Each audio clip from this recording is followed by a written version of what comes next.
नमस्कार। इस दिल से के एपिसोड में हम जो युद्ध हो रहा है इज़राइल, अमेरिका और ईरान के बीच, उसकी चर्चा कम करेंगे, क्योंकि उसकी चर्चा हम 3-4 एपिसोड में कर चुके हैं।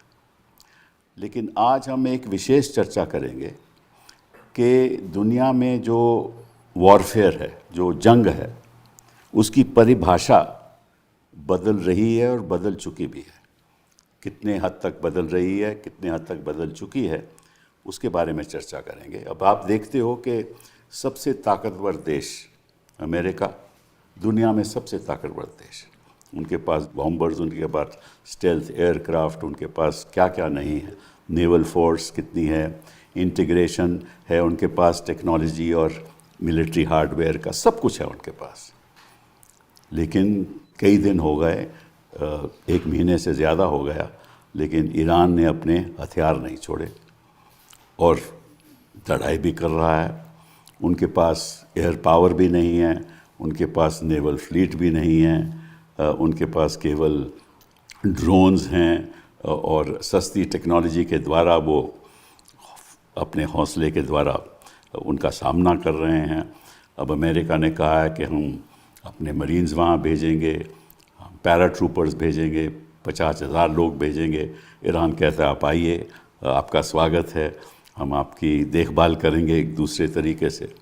तो ये सब बात ईरान कह रहा है। क्यों कह रहा है? ईरान के पास तो इतना साधन भी नहीं है। लेकिन जो ये जंग है वो मुझे लगता है कि इसमें अरिथमेटिक ज़्यादा काम कर रहा है और बाकी चीज़ें कम। कि अगर आप ड्रोन इतनी तादाद में भेजेंगे, जो इंटरसेप्टर हैं, जो कई $1 मिलियन के होते हैं, इतने तो हैं नहीं, और जितने इंटरसेप्टर इस्तेमाल होंगे उतनी उनकी कमी होगी। तो आप 40-50 हज़ार ड्रोन आप मैन्युफैक्चर कर सकते हो। कहाँ करते हो, कहाँ नहीं करते, ये भी अमेरिका को मालूम नहीं, क्योंकि 40% ईरान तो माउंटेनस है, तो उन्हें छिपाई हुई उनकी कैपेबिलिटीज़ हैं और वो तैयार हैं, जनता भी तैयार है। तो क्या वाकई में जंग की परिभाषा ईरान की लड़ाई के संदर्भ में बदल रही है? क्या हिंदुस्तान तैयार है अगर ऐसी जंग हिंदुस्तान में हो? देखिए, अगर आप सोचें तो अमेरिका तो कई मीलों दूर है, हज़ारों मीलों दूर है, और इज़राइल भी साथ उनका नेबर नहीं है। लेकिन हमारे पास तो यहाँ पाकिस्तान हमारा नेबर, चीन हमारा नेबर। क्या हम तैयार हैं? कितनी हद तक तैयार हैं? अगर हैं तैयार तो कितना और करना चाहिए? तो ये बातें हम करेंगे। और ये एक ख़ास एपिसोड है जिसमें 3 ऐसे लोग हैं जो डिफेंस सर्विसेज को बिलोंग करते हैं, और वो हमें बताएंगे, क्योंकि उनका तो बड़ा अनुभव रहा है, वो हमें बताएंगे कि क्या स्थिति है, क्या होना चाहिए, और क्या वाकई में जंग की परिभाषा बदली हुई है नहीं। सबसे पहले thank you very much lieutenant general A.K. Singh for coming here. You have commissioned in the 7th Light Cavalry, one of the oldest armored regiments, in June 1973. Early years as a young officer, you commanded the T-55 tanks, I believe, and over time transitioned seamlessly to leading formations equipped with advanced T-90 tanks. और फिर आप professional education आपकी elite institutions में रही, आप बाहर भी पढ़े। You attended the Staff College at Camberley in the UK, the Malinovsky Tank Academy in Moscow, Royal College of Military Science in the UK, National Defense College, India and Sweden. And you have a unique training path which gave you a rare distinction of being the only Indian officer trained both in NATO as well as in the Warsaw Pact forces.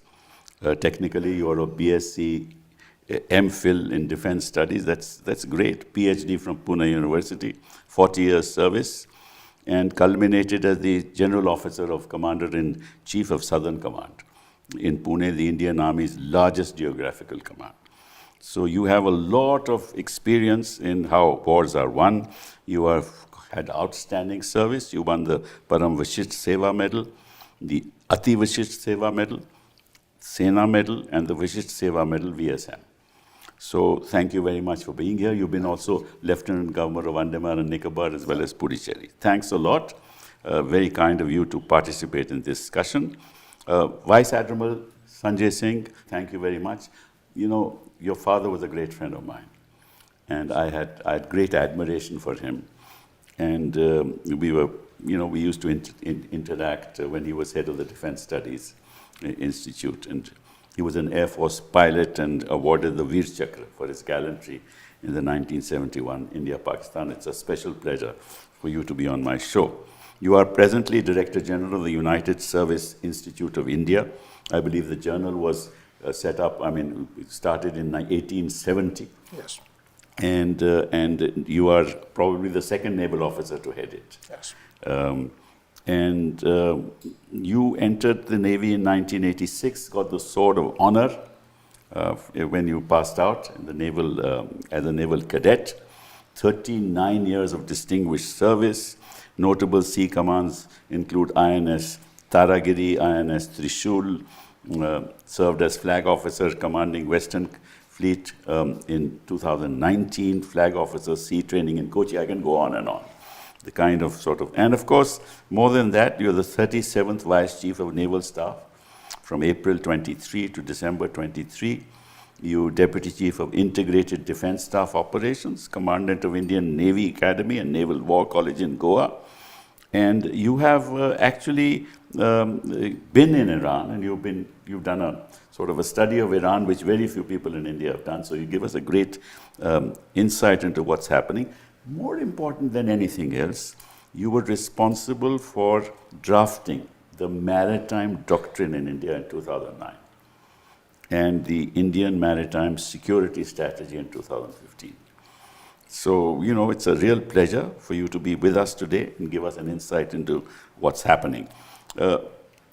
Major General Bishambar Dayal ji, you've been on the show earlier, and I can't have a show without you. No, thank you so much. There's a reason for it, because you're open, you're transparent, you say what you believe, and that's very important for people to listen. क्योंकि जब तक आदमी खुल के बोले नहीं, जनता को पता नहीं चलेगा कि हमारी स्थिति क्या है. So thank you very much for being here. 3.5 decades of leadership and administrative experience. Sainik Sool Kunjapura, commissioned in the Armored Corps in 1978, commanded Armored Regiment and Armored Brigade, Tank Brigade, and General Officer commanding in Purva, UP and MP sub-area. And you managed 2.5 lakh ex-servicemen, honored with the Vishish Seva Medal. Military attaché, and this is very important. Assistant military attaché in Russia. Yes. In March 1998 to 2001, when the Kargil war was going on. Yes. Right? And then, of course, you have a diplomatic tenure. You were posted as Deputy Director Equipment. Now, this is very important because you know about the nature of modernization, right, from 2009 to 2012 of the Army warfare machinery. And you retired from active service, and now whenever I switch on the TV, you're always there. And in between, I was chairman of Socham National Council Yes. of Defense and Aerospace, where I really learnt about Indian industry, sir. So, General Saab, आप बताइए कि, has the paribhasha of war changed at all?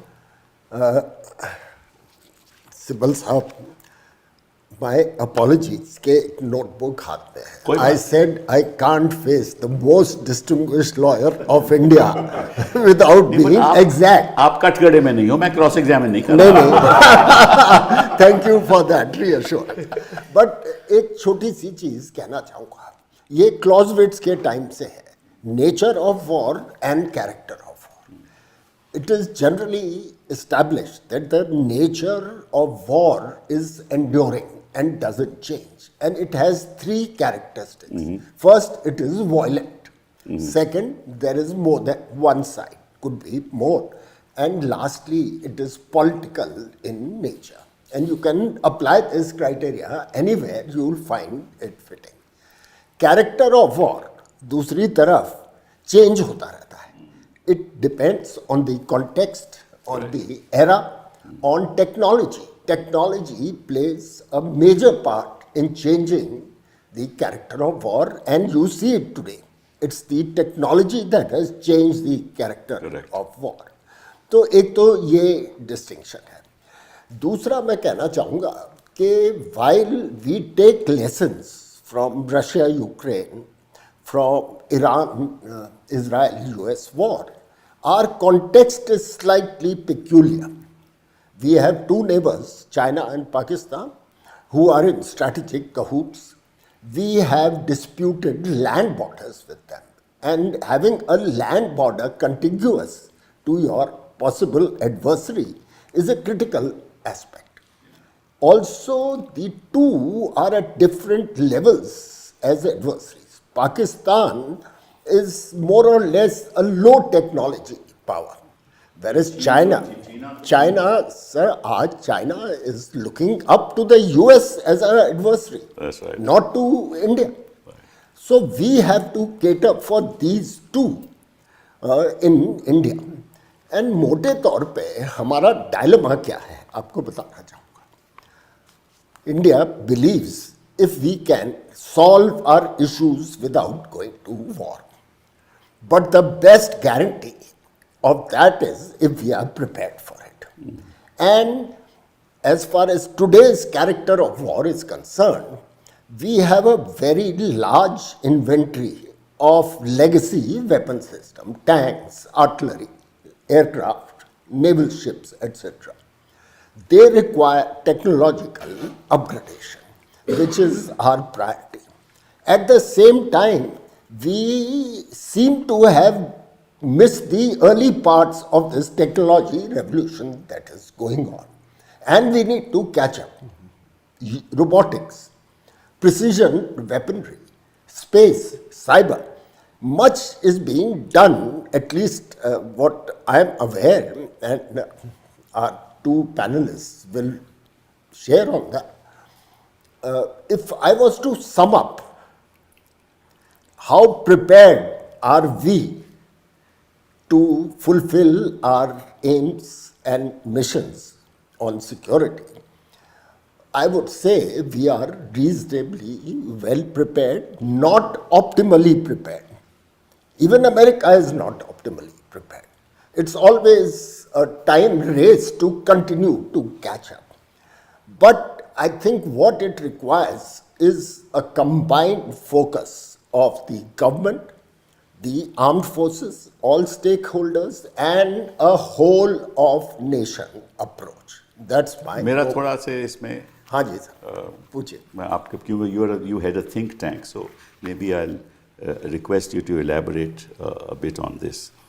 जो मैं समझता हूँ, Iran की मैं बात करता हूँ कि उनको मालूम था कि उनके ऊपर हमला होगा. ओके, निश्चित है उनको मालूम था, क्योंकि 88 में जब इराक वॉर ख़त्म हुई तो उसके बाद वो तैयारी कर रहे थे, और उस तैयारी की वजह से वो 20-30 साल से तैयारी कर रहे थे. उस तैयारी की वजह से today they are in a situation that they are in. तो हमें भी मालूम है कि वॉर तो किसी टाइम भी हो सकती है, तो हमें भी 20-30 साल से तैयारी करनी चाहिए थी.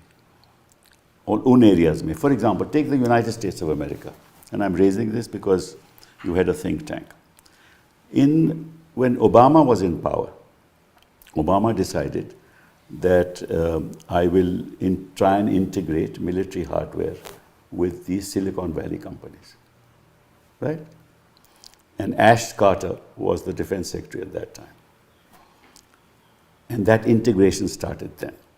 Today what is happening is that the entire Silicon Valley, whether it is Microsoft or it's whatever, all the companies, L&T, so many companies, are fully working with military establishments. In fact, every military operation that is to be done is integrated with software companies providing solutions, right? And solutions which allow you to promptly attack with precision, and integrate satellite imagery with drone capability, with all kinds of other things. Now, we should have thought about this. And you mentioned about the nation, the army, and the government. What about our software technologists Sir, and our software? if I intervene before Admiral takes on. In 2012-13, I got hold of a book which was presented. It was called Wired for War, P.W. Sanger 2009-10 vintage US publication. I read it, I reread it, and I was amazed. I confirm what you are saying. In 2010, America was spending billions and billions of dollars on unarmed vehicles, ground, air, Yes, and yes. sea. Yes. And where were they? All educational institutions, Yes. all labs, all private sector, Silicon Valley. I gave this book to our, God bless him, late CDS, General Bipin Rawat. I marked it and said, take it under you, we are late starters, but we need to take off now. So, your point is valid, we are late starters. I will recommend another book to you called Unit X. Okay. Unit X is by one Indian and one American, who were actually integrating Silicon Valley into the military hardware. They are actually the people working. Right? Unit X was for unit experiment. The X was removed. It became a permanent feature. So I come back to you with the question that I raised. Thank you, sir. Firstly, let me say that I'm privileged to be part of this show in your company and sitting on the correct side of General A.K. Singh, who's been a guru and a mentor for many years. Firstly, I'll endorse what he said, but I'd like to qualify what you brought about of wired for war. So the Western economies, and that includes the Soviet Union and Russia, their model of economic development has emanated from defense into civil. We must understand that when we talk of, look, they had enmeshing the defense industry with the civil industry, because most of the civil development that has taken place in the Western world pre-Second World War and post has emanated from R&D in defense, and the spin-offs of that have gone to the civil sector. Their concept and outlook on war is different from ours. They've had wars of choice.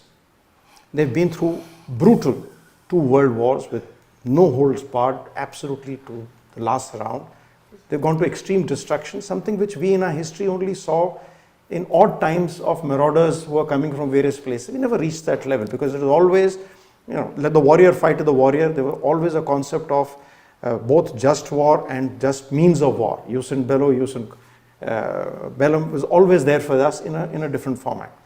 So if we take their example, we may draw some wrong lessons. They have been built, the entire outlook and policy in the history has been oriented more towards warfare as a policy. Ours has been towards deterrence and defense. Right. Our policy has always been create the space of preventing war rather than waging war. So building up the capability to fight war has always been to the level that you prevent the war from happening. That means you raise the cost of victory or you deny it, deterrence by denial or deterrence by punishment. And if it were to break out and deterrence fail, then prosecute the war in a manner that you're able to bring it to a favorable conclusion at the earliest possible, so you can turn around and concentrate back on our national growth. Now, if we were to start adopting the Western outlook and policy, it would invert the way we have done our growth and development since independence. In our case, most of the defense developments have come from the other side. You made the developments in the civil sector, you've done your R&D in the civil side and the commercial side, and then you adopted and adapted it into the defense side. That's how DRDO does these things. DRDO does a lot of indigenous research, but a lot of adaptation is done directly by the armed forces themselves. That's where when we have procured arms from abroad, we have adapted them to our conditions, our requirements, our ways of warfare, and brought in value additions at various stages. And hence we have हम वो हस्ती हैं कि जो sir चवन्नी को भी जो है ₹1 तक खींच सकते हैं. And that is what we've done. We are the ones who operate the MiG-21 for close to 60 years. मैं एक सवाल पूछना चाहता हूँ, if you don't mind. Iran की आप स्थिति देखो. ईरान कोई हमला तो नहीं करने वाला था किसी पे आज के दिन. उनकी तो स्ट्रैटेजी यही है कि हम पे हमला होगा और हम उसी स्थिति में हैं. हम पे हमला होगा, लेकिन हम कॉस्ट ऑफ वॉर इतना बढ़ा दें कि उनको नुकसान ज़्यादा होगा. ठीक है ना. आप चाइना से आप मुकाबला नहीं कर सकते. आई एम सॉरी टू से. That is deterrence. I want to be clear. Deterrence. China is too far ahead of us in technology. They have Baidu, the satellite, which integrates everything. They have They are number one in robotics in the world. They're ahead of America in robotics in the world. They are behind them in many other things. Yet we've held them off at Galwan. Yet we held No, them off at it's holding a Samdongchu. front. Yet we I'm hold not- them off at no, Nathula. that's a skirmish. That's not a war. We didn't prevent it. We didn't allow it to go beyond that because we had a certain strategy by which we were able to hold them back. I don't dispute that. What I'm just saying is, if you think that if a war takes place, are we fully prepared to be that deterrent? That's the question. Okay, let me expand on that two ways, sir. All warfare cannot be seen in terms of pure combat power, and you're seeing that right now between the United States and Iran. The sheer combat power that the United States is able to bring onto the field, certainly the West expected that Iran will fold up 5 weeks plus and fighting back hard. So it is not a question of direct. Correct. Second part is, as you said correctly, say Iran's strategy has been right from the beginning. There were two things they were aware of, that someday they will come under attack. So they also adopted a deterrence. Now their deterrence was at two levels. One was active defense. Build up proxies far away from me so the war is never on my territory. And that's why you see the Hezbollah, the Houthis, the Hamas. Second is asymmetric warfare. They also were well aware that they cannot and would not be fighting a war on equal planes or on their borders. Unlikely. If it came to that, they would have to fight an asymmetric. So they put a lot of their efforts in fighting asymmetric warfare. Correct. In our case, as you brought out, you have disputes, and as General AK brought out, you have disputes along the land border. You have skirmishes that have taken place all through the last 80 years. Your endeavor has been to limit the skirmish. Correct. Because it has not been in our interest to allow, that's why our policy has been to prevent war. Absolutely. Not to wage war. Waging war is when deterrence we has shouldn't failed. also. It's not our policy. So that's You're our right. policy. So Yes, if that you're is our policy, then the defense budget, the defense preparation, everything has to be aligned with the national policy. So we don't look at it in the same manner. Whenever we faced a skirmish, it has been, we've adopted and say what kind of deterrence will work for us. And if that deterrence doesn't work, how do I contain it? We haven't done too badly. There are places where we had challenges. We are also adapting and adopting. The issue comes back, are we a war economy? Are we a country that is going to put in all our effort into defense and warfare and then look at the rest of the spin-off coming in the way some others have done? Some have done successfully, some have failed very badly at it. So it emanates from the national policy. Now today, are we prepared for the aims and threats that we are facing? Yes, we are. We've shown it time and again. Have we been able to acquit ourselves over the last 80 years in every conflict and war exceedingly well except one which we are all aware of? And even there were portions that we did exceedingly well in. And there was a little of confusion. Let's not get into that at this stage. But we have done. Do we need to expand and prepare for the warfare changes that we are seeing today? Absolutely. Because a lot is changing. And we are seeing those changes taking place as a continuum. Are we adopting and adapting those? We are. Last year you had Op Sindoor. We're almost at the 1-year anniversary mark of that. A lot of new technologies, asymmetric capabilities were brought in. We are able to adapt and adopt our old technologies, as you said, and brought in certain changes in both equipment and tactics, and we are able to deal with it. Sir. So you think that China is a war-mongering country? No, because you are. So China's policy is to win the war without fighting. Now you build up your power to such a level that the other person gives up. Besides, that's deterrence according to. Now that's more than deterrence. That's coercive power at a different level. No harm in that. Deterrence is only where you're preventing you don't warfare to take place. But if you're looking at coercive power, then you're building your power asymmetric to such an extent that the other person just falls in line. So the challenge for us, as I said, and I ditto what Admiral has said, is that we are faced with a multi-front situation. Other organs of state, let me just recount a small incident in military operations where I was Director General Perspective Planning. It was 2008-9. And we had put up that we need a government directive to cater for a two-front situation. So a presentation was made, all three services chiefs, everybody was there. And then I took on the podium and I said to the gathering, we are not warmongering. What we are asking for is deterrence as and when this manifests itself 10 years later, Correct. which is today, Correct. more than 10 years. So one of the chiefs, I've on name, got up and said, AK, you are talking off your hat. In today's 21st century, one front will be held by diplomacy. And we'll fight one front. So I ignored him. I looked at the NSA, Mr. Menon, and the then Foreign Secretary. And I said, excellent, sir, if we have this assurance, our problems are solved. You know, I remember the classic reply of Mr. Menon. He said, General, diplomacy is the art of possibilities and feasibilities. Assurance is your subject. शंबर जी, इस पे आप जरा, क्योंकि आपने सुन लिया दोनों को, अब बताइए आपकी राय क्या है इसमें? देखिए sir, firstly, thank you very much, and I'm sitting with two of very revered, and Jan AK has been really, really very revered, and a mentor, friend, philosopher, and you know, I mean, I owe a lot to him, you know, and we all follow him on a lot of issues. And of course, I've been very fond of you in life. Let me tell you, sir, 2-3 things which I fully endorse whatever both of them have said. But I have a little one opinion that, look, warfare is why we fight. We fight because there is a politico-military objective. I'm of the opinion, sir, that the politico-military objectives used to be geographic and they used to be geostrategic objectives. Today, sir, there are no geostrategic visible objectives. Today, the wars are being fought on eco-strategic, conducive objectives, which are not spelled out. America has not spelled out. Nobody spells them out. And the wars are being not fought either for gaining a territory or for increasing your empire. Wars are being fought for issues which are actually till yesterday were part of diplomatic domain, and that diplomatic domain has completely crumbled. So issues which could have been solved with negotiations in say 15-20 years ago have today become real issues which are actually not nowhere to be seen.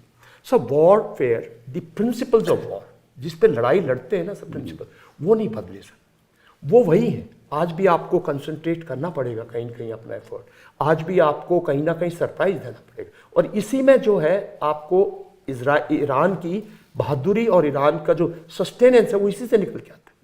क्या था sir, पहले लोग soldiers and घोड़े concentrate करते थे कहीं decide करने, then we came to machines, tanks, you know, aircraft. Now we have come to technologies, and technology is in different domain.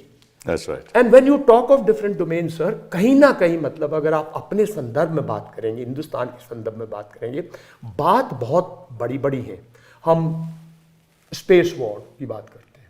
Do we have adequate satellites for the army dedicated in space? Considering the Indian border, जो आपकी border की चारों तरफ है, do you have that sort of a thing? Or you are dependent on somebody else? Does the Navy have that sort of dedicated naval satellites which can give them 24/7 of each area of interest and the type of information that's required? Because from there will flow what is the capability you have real terms of cyber attacks, what is the capability you have terms of, you know, ECM, what is the of this domain, what is the capability you have got in terms of information warfare domain. Because अगर जैसे Ukraine war में क्या हुआ sir, Russia ने पहले उसके पूरे के पूरे कम्युनिकेशन जैम कर दिया ना सर. जब तक प्रेसिडेंट जेलेंस्की इयन मस्क के पास नहीं पहुंचे और स्टारलिंक से नहीं कनेक्शन, ब्लैंक था ना सर सब कुछ. तो मतलब कि आप एक डोमेन जो हम बहुत बात करते हैं, वो डोमेन जो है मुझे नहीं लगता कि हम उस लेवल पे हैं जिस लेवल पे हमारे एडवर्सरी कुछ भी कहें. देखो सर, एक तरफ तो हम कहते हैं कि हमारा मेंटल माइंडसेट जो है ना सर, वो जो डॉक्ट्रिन और जिसकी बात कर रहे हैं बोथ ऑफ देम, वो बहुत डिफेंसिव है कि भाई हमने डिफेंड करना है, हमने लड़ाई लड़नी नहीं है, हमें डिफेंड करना है, हमारी जो है हमारे अंदर कोई ना घुसे, भाई हमें किसी पर अटैक नहीं करना. तो फिर पूरी की पूरा एफर्ट इसमें होना चाहिए ना. कहीं आप बोलते हो थिएटर कमांड, अरे भाई थिएटर्स तो भाई पैसिफिक थिएटर में लड़ाई लड़ने जा रहे हो यार, अटलांटिक थिएटर में लड़ाई लड़ने जा रहे हैं. नॉर्दर्न आर्मी कमांडर ने लड़ाई लड़नी यार, उसके पास उसको एडिक्वेट रिसोर्सेज दे दो यार. कल बोलो जी थिएटर कमांड में वो भी एक एयरफोर्स ऑफिसर कमांडर बन गया, जैसे हमारे यहाँ कुछ मैकेनाइज्ड फोर्सेज हैं जो इन्होंने 1 कोर कमांड की. सडनली आप एक ऑफिसर को ला के दे दो 1 कोर कमांड करने को, जिसने कभी उसमें वो सीखता ही रहेगा ना. तो मतलब मेरा मानना ये है सर कि ये ये बातें बहुत हैं सर और गैप्स बहुत हैं। अब मैं आता हूं सर जो एक्चुअल डोमेन। अब देखिए सरप्राइज दिया ईरान ने। ईरान तो 25 साल से पता था कि मुझे अपने आप को डिफेंड करना है, और उसने अपना मिसाइल प्रोग्राम कंप्लीटली एक डिफरेंस है सर, जब आप डेमोक्रेसी में हो ना सर, और मिलिट्री लीडरशिप जो है वो कंप्लीट कुछ चीजों के कंट्रोल में नहीं है। लड़ाई लड़ता है 24, दुश्मन जो है ना सर 24/7 मॉनिटरिंग है। मैं बार बार कहता हूं ISI 24/7 मॉनिटर करते हैं हिंदुस्तान में क्या करना है, कब करना है, कैसे करना है, राइट। उनका एक ही एम है सर। चाइना का एक ही एम है कि कम मौका लगना है कि इंडिया को कोर्स करके, इंडिया को अंडरमाइन करके दिखाना है। चाइना 24/7 का। सर ईरान ने 24/7 25 ईयर से काम किया। ये मिसाइल प्रोग्राम का 2009 में, ये जो मिसाइल आप देख रहे हो सर, ये बिल्कुल इस्टेब्लिश थी। 2015 में ये ड्रोन्स सबसे, मतलब दुनिया ड्रोन्स की बात कर रही थी इनके, since has been in Iran, इनके ड्रोन्स तो सर ये बनाने लग गए थे, और ये कहीं से बाहर से टेक्नोलॉजी नहीं लाए। और इन्होंने तो शायद वो तो रशिया जैसी पावरफुल कंट्री को दिया ना 50,000 से ज्यादा। right. तो सर ये वो इस्तेमाल कर रहे हैं ये, वहाँ तो यूक्रेन सर में। एक डेडिकेटेड वो जो 25 साल से ये काम कर रही है कि भाई हमारे यहां घुसेगा और अगर हमारे अस्तित्व को खतरा होगा तो हम नहीं छोड़ेंगे। और ये जो जनरल एके ने बात की, और इन्होंने भी किया, ये रियलिटी है कि भाई we have got a border.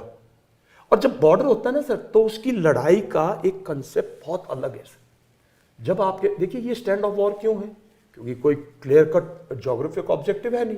आप कह रहे हो जी मैंने उसकी न्यूक्लियर पावर खत्म करनी है, आप कह रहे हो जी मैंने उसकी पावर उसकी आईआर जी को खत्म करना ताकि उसकी सत्ता बदली जाए, आप कह रहे हो जी मैं उसकी एनर्जी सोर्सेज पे जो बोल नहीं रहे, जो एक्चुअली करना चाहते हो। तो ये जब वॉर होते हैं तो आप स्टैंड ऑफ वॉर लड़ते हो। तो स्टैंड ऑफ वॉर में ना तो कोई दीन है ना धर्म है, आपने किसको मारा, कब विक्ट्री डिक्लेयर कर दो। इन्होंने जस्ट जून में की थी। जब हमारी क्या मजबूरी है सर, हम लोग नहीं समझ रहे कि अगर हमारी लड़ाई लड़ती है और हम इस किस्म की लड़ाई पे प्लानिंग करेंगे तो हम मार खाएंगे। चलिए मैं आपसे एक और सवाल पूछता हूँ। That's because you neither of you sir मैं belong- कुछ और बोलना चाह रहा हाँ, था, बोलिए। क्योंकि बात चली DRDO की और स्ट्रक्चर की। सर आप साइंस एंड टेक्नोलॉजी मिनिस्ट्री रहे जी हाँ हैं। जी हाँ। सर मेरा मानना ये है, और मैं 200% गलत हो सकता हूं, कि जो DRDO है ये डिफेंस मिनिस्ट्री के नीचे क्या कर रही है। वो जो साइंस एंड टेक्नोलॉजी मिनिस्ट्री है, why don't you club it. मेरा बहुत स्ट्रांग मानना ये है सर, जैसे इन्होंने कहा कि जो हैवी इंडस्ट्री है रशिया की, और मैं सर डिफेंस इंडस्ट्री में मेरी बहुत रिसर्च है, रशियन पे, यूक्रेनियन पे। मैं बार बार गया हूँ, मेरे रिटायरमेंट के बाद कम से कम 50-60 बार जा चुका हूँ। पोलैंड में, चेकोस्लोवाकिया में, इजराइल में सर, और इवन फ्रांस में, इवन जर्मनी में, न्यूरमबर्ग वगैरह में, जहाँ इनकी इंटीरियर। सर मेरी आज तक समझ में नहीं आया, हैवी डिफेंस इंडस्ट्री आपके पास है, हैवी इंडस्ट्री आपके पास, आपकी डिफेंस, आपका डीडीपी मिनिस्ट्री ऑफ डिफेंस में क्या कर रहे हैं, मैं आज तक नहीं समझा। भाई आपके पास इतनी बड़ी बड़ी मतलब डीपीएसयूज हैं, आपके पास इतना बड़ा जनता को नहीं मालूम डीपीएसयू का मतलब क्या है। डिफेंस जो पब्लिक सेक्टर यूनिट्स है ना सर, HAL है, BEL है, Correct, ये बता दीजिए। मैं आज तक नहीं समझा हूं सर इनका और इंडिया की जो हैवी डिफेंस इंडस्ट्री है। ये सिर्फ जब हमारे सेमिनार्स के थ्रू थोड़ी बहुत कोलैबोरेशन हो रही है, लेकिन दोनों मिनिस्ट्री, क्या सेक्रेटरी डिफेंस प्रोडक्शन और सेक्रेटरी हैवी इंडस्ट्री, क्या उनके वहां से कुछ जनरेट होता है, मुझे नहीं लगता सर। चलिए तो मतलब ये मैं मतलब नहीं, देखो नहीं, मैं आपको छोटी सी बात बता रहा हूँ। एक टैंक, हम दोनों टैंक मैंने एक बड़े टैंक सर, मैं छोटा टैंक में सर, हम एक नया फ्यूचरिस्टिक टैंक बना रहे हैं। अरे भाई रशिया में 2 टैंक फैक्ट्री नहीं सर्वाइव की, अरे जर्मनी के अंदर एक मेजर टैंक जायंट है, आप इधर 3-4 को दे रखा है भाई आप टैंक बना दीजिए, आप भी टैंक बनाइए, टाटा भी बनाएगा, भारत। अरे you have got the oldest and the best factory existing in Chennai. Avdi is one of the best, he will agree, the infrastructure wise it is as good as Ural wagon jawad of Russia। अरे भाई एक को दे दो, उधर देखो sir order book है, उधर order book है, उधर टेक्नोलॉजी है, उसके पास इंफ्रास्ट्रक्चर है, उसके पास भाई अगर PSUs नहीं चला, फ्रीडम नहीं है। नहीं आप दे दो ना, टाटा को, इन बिरला को बोलो, सबको बोलो भाई जिसने पैसा लगाना यहां लगाओ, और उसको बोलो भाई ये हमारी ऑर्डर बुक है, गुरु इसको आप अपग्रेड करते रहिए। दिस इज हाउ फॉरेन में थिंग्स हैव ग्रोन। रशिया में complete state driven defence industry थी, आज वो स्टेट, अमेरिका में estate investment, China also. Germany में स्टेट इन्वेस्टमेंट से नहीं Yes, true. चाइना में सर आपने स्टेट इन्वेस्ट करके, और आप भी आज सोचो even in the United states सारी इन्वेस्टमेंट तो स्टेट करती है। ऑर्डिनेंस फैक्ट्रीज को आप लेके गए और फिर आपने पीएसयू पे छोड़ दिया ले जाके कि भाई ये भी अब डिफेंस पीएसयू से। तो मेरे कुछ जनरल जो इश्यूज है ना सर, वो मतलब मॉडर्नाइजेशन में जिस रैपिड मॉडर्नाइजेशन जो होनी चाहिए, जो आपको चाहिए अमेरिका, मैं ये मानने को तैयार नहीं हूं कि चाइना जो आप बोल रहे हो चाइना बहुत सुपीरियर है, हम उसको भूल जाए, मतलब मैं मानने को तैयार नहीं, बिकॉज 36 का आंकड़ा उससे है। और मैं ये कहता हूं अगर 36 का आंकड़ा उससे है तो चाइना तो Pakistan is just is two state, मेरा मानना है।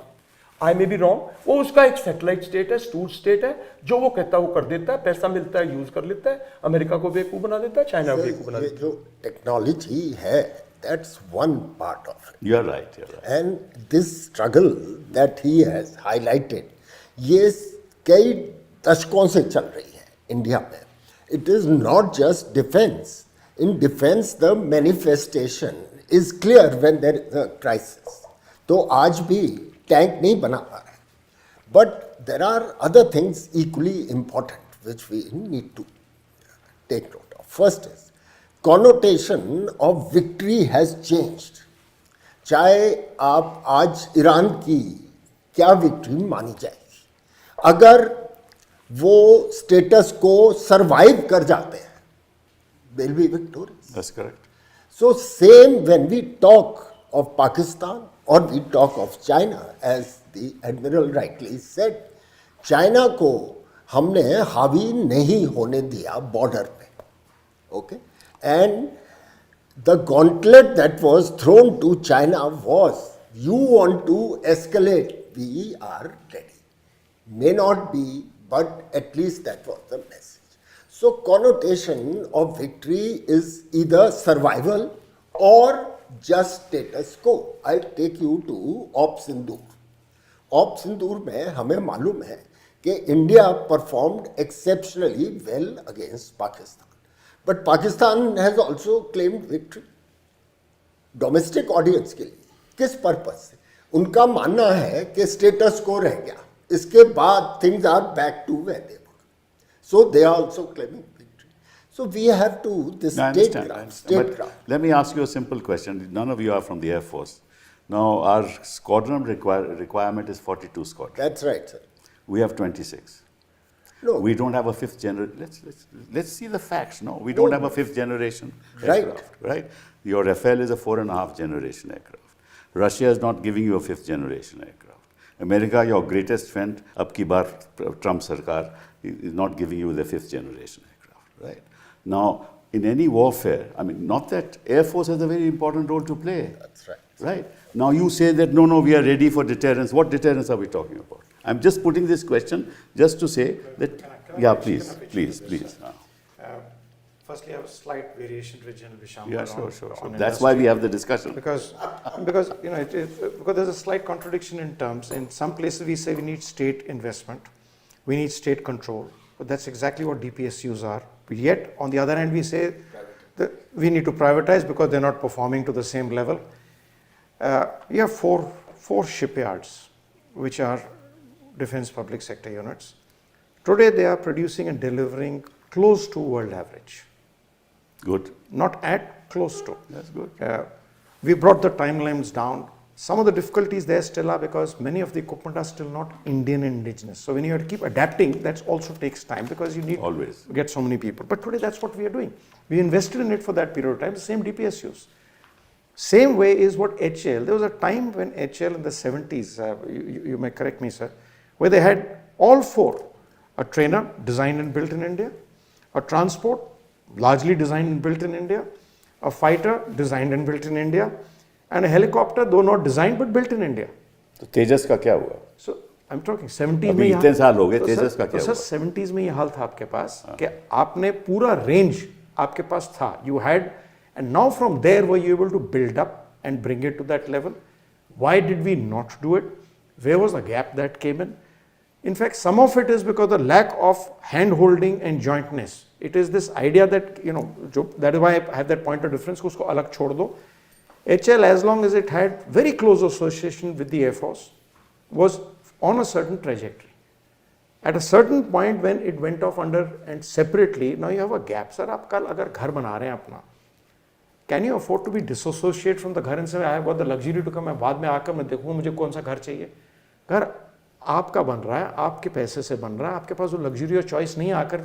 You have to be part of the building from the start. You have to be part of the design and management from the start. Now there is where the challenge is. That's why when I give the example of shipyards have done better, because the integration and joint management of the Navy and the shipyard has been far more symbiotic and synergetic than otherwise. So if you want to raise your defense industry, I would say it's the other way around. You need to have exactly what Jan Leke said, the fusion. You have to have greater amount of collaboration and cooperation as opposed to छोड़ दो और तुम कुछ Fusion करके आ between which sectors? I'd like to know. between the armed forces firstly And- and the defense industry. Yes. So you can't afford to say MOD से निकाल दो because आपका जितना Therefore है वो भी that चला both- जाएगा. Why are we not trusting Science and Technology Ministry? I'm talking of fusion. No, sir, Why are you let me- not trusting heavy industry? He's Indian. Bishop, Why are the defense? It's not a matter of trust. It is a matter No, of project. what I'm saying is, no, me- let's see, Lee, see, since 2018-19, we had placed an order on Avdi for 400 odd tanks. And I don't want to speak how many they have delivered. I don't want to speak about it. It's painful. He will be painful. चलिए. So why? Because Let me say- dynamism has to be And changed. may I just interject on please, one point yes. here? So the Navy was the first that went down the privatization route and private shipyards. We led the change to say go private. All of those private shipyards couldn't deliver. And No, we- they won't. we could- Private they couldn't. shipyards will No, not sir. deliver We- till you we got integrate. set back. No, now they're coming up of age. We got set back by 10 years. Yes, yes. But there was a spin-off. In the push to privatize, the public sector shipyards underwent reforms and transformation. Sir, let To a me- stage where private shipyard was saying, please give us on private nomination, shipyard we by can't itself compete will with them. not- But let See, me- privatization will, by itself in defense in particular will Sir, not give you let me results. confirm Yes. that the Navy has got it the best out of our three services. yes. They integrated. I'll give you, he's talking of Avdi, right? They now have a board on top. There are great experts who are available. What they have put is some XYZ जिसको favor करना था वो. यही तो problem है. But the one word which I think is not just related to armed forces, is related to our DNA. We don't have accountability. मैं जब army headquarter छोड़ के 1 कोर जा रहा था, तो then defense minister called me. And since I was director general perspective planning, so पूरा procurement वगैरह आर्मी का मैं देखता था. तो इसे जनरल साहब आपका इतना एक्सपीरियंस है, बताइए क्या करें हम. मैंने कहा सर एक वर्ड है, प्लीज इस्टेब्लिश अकाउंटेबिलिटी. अगर आपका डिफेंस फाइनेंस कहता है कि ये प्रोजेक्ट नहीं होगा, over ruling experts like the chief who has approved it, then please ask him to put the alternate on the file. He cannot just reject a case and then say, अब zero से start करें. So accountability हमारे देश में है. And too much political interference, I'm sorry to say. Sir, no, Sorry to say. So I'll take us. I won't venture to comment on that, but let me put a more technical issue. The ecosystem looks at process. Accountability is there, but accountability under a different definition. Accountability in our ecosystem is audit trail. Have you followed the correct process? Whether it is 1 rupee or 10,000 rupees, our belief somehow is, I'm willing to spend 10,000 rupees to audit 1 rupee. We are That's right. not looking at the product, Right. at the cost benefit. Right. So somehow over a period of time, perhaps this is a legacy which goes back from the Mansabdari days, even pre-independence time in the colonial era, that the thought process is I have to establish an audit and an audit trail. I must follow the process. The process is more important than the product, because the people who are following the process when it was designed from the Mansabdari days were not interested in the product that somebody else was looking at. He said, तुम्हारा काम है process follow करो. सही बात. Now that has reached a level today that we are still pursuing the process. The process has to be perfect. So the perfect figure that you have is a 0. अब इतनी perfection आप ढूंढोगे तो process will result in no product. Now, unless, as General Aker brought out, the accountability has to shift from observing the process Today, every accountability, and so You are absolutely right. You're a senior lawyer, you know, it entirely says, did you right. follow the process? I'll come It should back. shift to say, did you deliver the product? So I'll come back to the issue.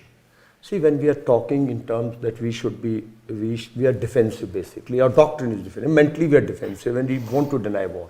If you have to deny war, firstly you got to deny the airspace today. And then you think of dominating the airspace. No. Are we prepared air defense wise except S-400 and QRSAM and Akash? Are we in that league?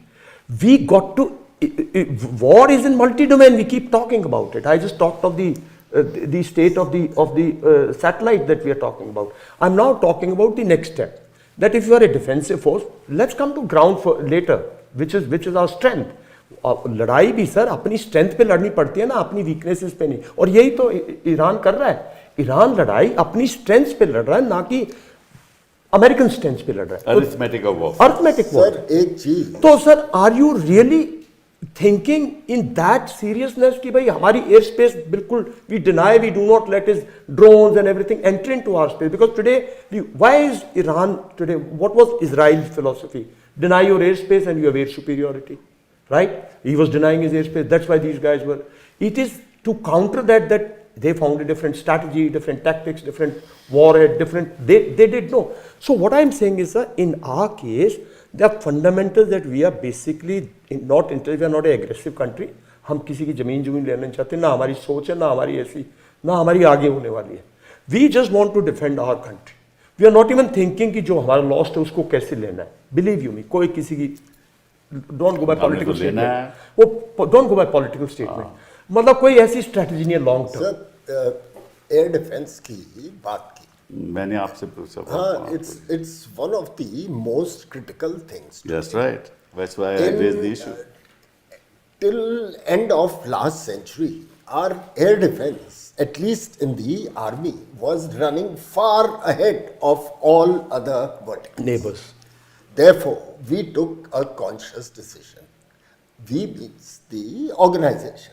कि इनको अब थोड़ा slow करें and let's catch up the others. We, I'm afraid, could not visualize the kind of war that we will face. That's correct. That's correct. Yet, having said that, one arm that has performed very creditably in this Op Sindoor was our air defense and EW combined. I think they produce the kind of defensive, if not a shield, a cover. And this is going to play up more and more. Unfortunately, our best systems are imported. This is the other problem. And aged. Yeah, they are aging. Yes. And so today, we are signing contracts with Russia for S-400. That we'll get. That we'll get, and that's a fantastic, almost the best system in the world. The Navy, which runs 2 aircraft carriers, if I just shift this to the Navy and the Admiral's views, there are 2-3 great debates. The third submarine has just been launched, right? So 2-3 great debates going on. Inter-service and intra-service priorities. Navy has got 2 aircraft carriers. There is a large section that feels that a 3rd aircraft carrier is required because one will be on rest and refit maintenance and you need for 2 seaboards. Some of us believe that the aircraft carrier is so costly that our focus will shift to protecting that carrier rather than the task which can today be done through drones, through long-range ballistic missiles, through long-range aircraft. So that's a debate which the Navy has to sort out. Similarly, for the Air Force, you mentioned 42 squadrons to cater for a basic need on 2 fronts. But that number was arrived at when aircrafts had less endurance. They had to come back. So we don't need 42 therefore. Now, you have a lot of unmanned, so maybe a 32, 35 Scotland Air Force. I agree with you, but I mean that study has been done. I hope that study has been done. I hope there is a roadmap ahead. मुझे नहीं लगता, पर हो सकता है. And can I pitch in, and can I pitch in and correct Admiral AK on one thing? I don't think we need 3 aircraft carriers. We need at least 4. There it is. There it is. Because there are open पहली seas. बात तो We have got second part is I deliberately. Yeah, we I'm have. saying I don't totally need with 3. We need 4, and 4 I'm being I was conservative. also on that. And 4 I'm saying conservative. Conservative. Conservative 4. Second thing, sir, ये is तो you आप talk of कहोगे air he defense. you are No, no, no, no. You look नहीं, at मैं No, वैसे so I'm Look joint. at the- I'm United look at Service the- Institute. Well said. And I've been Deputy Chief Joint Operations. Because you said air defense. Air defense out at sea is a different environment. I agree with you. Aircraft carrier is not meant for, Yes. for in our concept, Yes. for going on and taking on a shore-based air force. That's It is to provide air defense out at sea. Today, sir, आपको पता है, 95% of your trade is on foreign flag vessels, not on Indian flag vessels. That's right. Anyone, one bunch of pirates on a dhow can go and target them. You can have drones out there who can Yes, target them, absolutely, which can fly 2,000 kilometers. So that is so that's why I thought let me just inject Aircraft that to my carriers, guru and say, US तीन बहुत कम है sir. US aircraft carriers around there, and Iran knows that it's around there, have we but they are ready taken- to. They are ready to deal with it. So, the second part, now that I've disagreed with my guru, let me agree also that yes, you can do more with less if it is integrated, and that is the basic reason for jointness. I completely subscribe to General Bishambar's views on where he's looking at theaterization. I totally agree. I myself have been a proponent that we need to look at jointness first. Yes, absolutely. Get the structures, get the systems and processes. The minute you get the systems and processes, then your efficiency builds up. Then you're not looking at that every segment I need to man every kilometer of the border. I'm able to, by synergizing. That's correct. I'm That's able why to they get talk a of value. UAVs, loitering munitions, artificial intelligence, targeting and autonomy, And a lot electronic of- warfare, cyber operations, Multi-domain network operations. systems, multi-domain And a operations. lot of this is not only there, we saw evidence of it last year in Sindoor. If you are happy It's with there. Operation Sindoor, I have no further So questions. it's like On this. some- I think it's that like, on sir, let me this is put some just a- aspects. yes, sorry. Sorry. No, no. Let me put it like this, sir. Any military man is never happy, he wants more. because you're catering for a worse situation. Yeah, that's right. You don't have to rest think and ahead. say You have to something think went ahead. off well. You're able to, you're always looking at, okay, I have learned lessons, the enemy will also learn even more lessons. So Yeah. you can't rest on what a situation it is. A crisis came, sudden point came, we prevailed, we had the capability to adapt. And let's also not think that this year we're in the same level of capability as last year, neither is the adversary. So constantly, as General Bishambar said, it's a 24/7, and in that 24/7, if I may just sum this up, the final equation is a multiplication of your force into your strategy stroke tactics. If you have enough force, I don't need very much of strategy and tactics.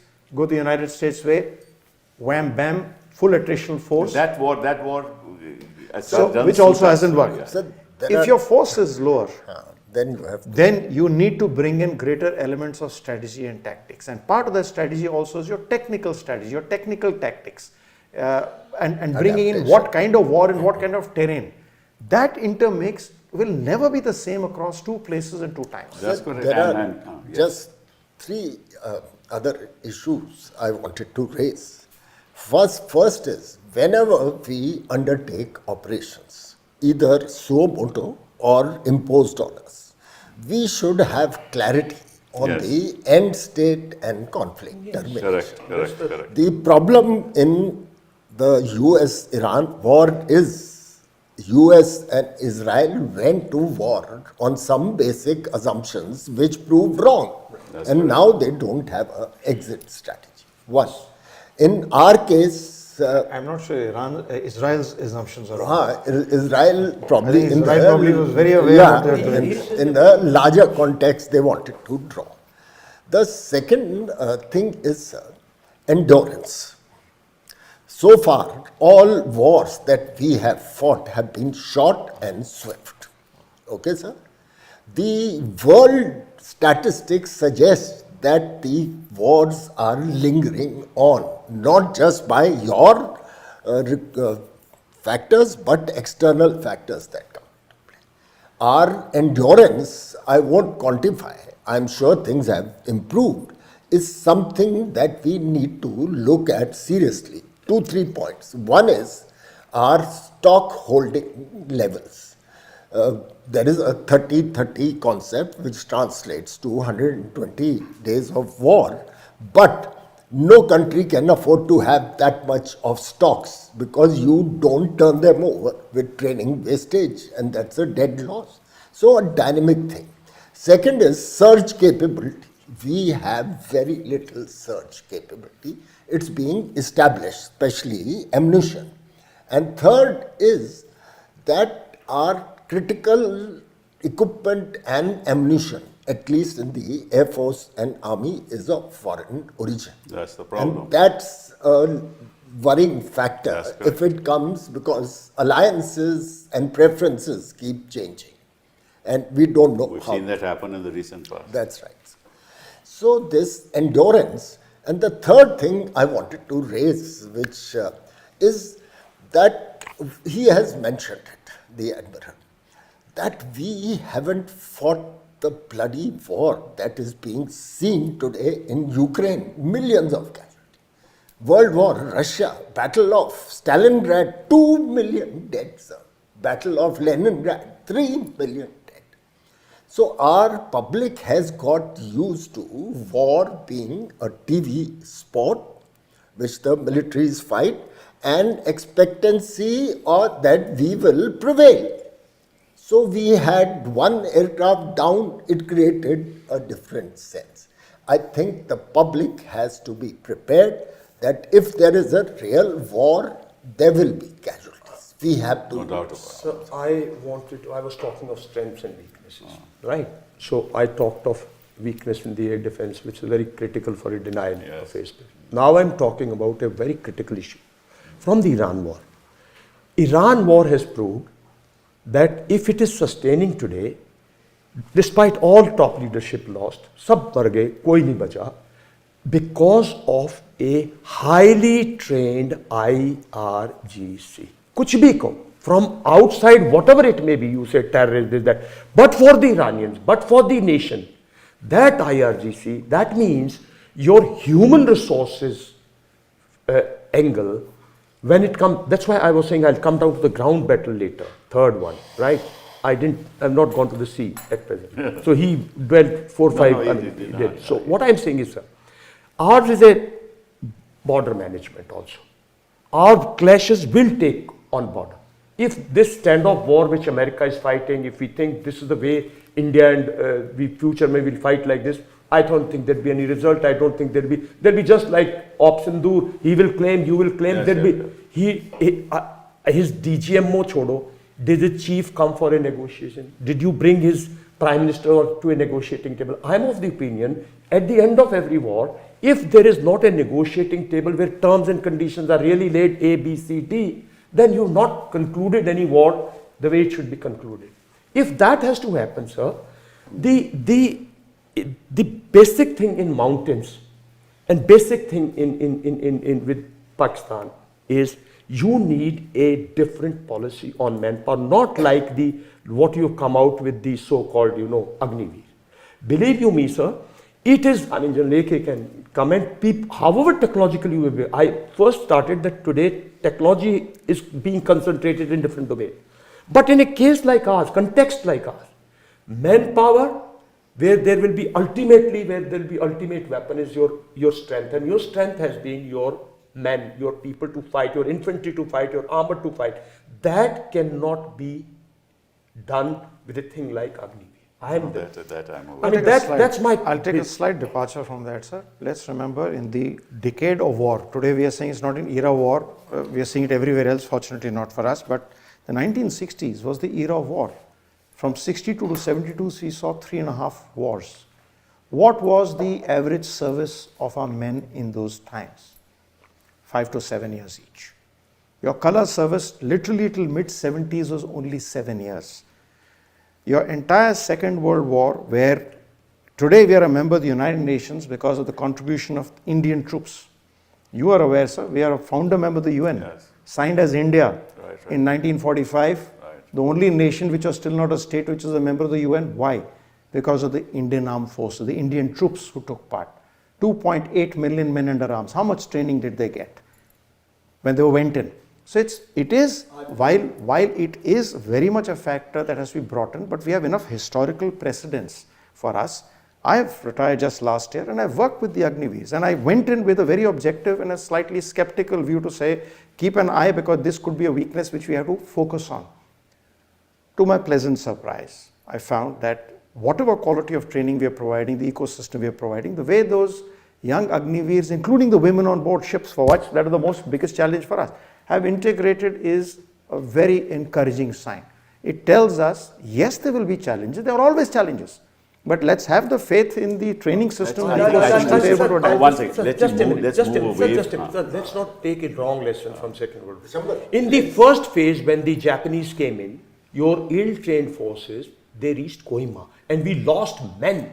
It is when we trained them hard, when units got into those formations, you bounced back. I think believe you me, you lost much more in Shambar, Well, there were 30,000 was the strength. Some tweaking, 3 services have proposed, and I am of the understanding that the organization and the government are considering I agree. tweaking this system. I think we should move away from Agniveer at the moment because there are lots of pros and cons on that. Let's leave that out. That's a separate debate altogether. But let me go back to my fundamentals. Fundamentals are any nation in the world which has got economic power spends $800 billion on R&D. Okay? We don't.